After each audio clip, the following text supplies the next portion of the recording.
ఆంజనేయ స్వామికి సంబంధించిన ఒక అద్భుతమైన శ్లోకం ఉంది. ఓకే.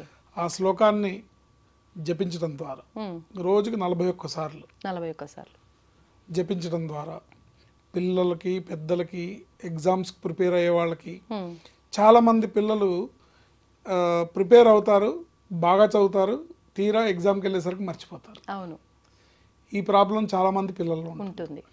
అలాంటి వాళ్ళకి పూర్వకాలం ఏంటంటే అమ్మమ్మలు నాయనమ్మలు పక్కలో పడుకోబెట్టుకొని ఈ శ్లోకము ఆ శ్లోకము నేర్పేవాళ్ళు. అవును. సరస్వతి నమస్తుభ్యం వరదే కామరూపిణి అట్లా రకరకాలుగా ఆపదామపహార్తారం దాతారం సర్వసంపదాం లోకాభిరామం శ్రీరామం భూయో భూయో నమామ్యం అని రాముల వారి శ్లోకం.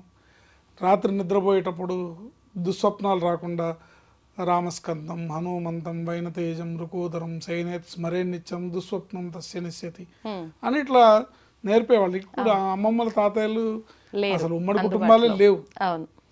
ఇక్కడ ఇంట్లో ఉండే భార్యాభర్త ఇద్దరు కూడా ఉద్యోగరీత్యా బిజీ. సో పిల్లలకి ఎవరు నేర్పుతారు?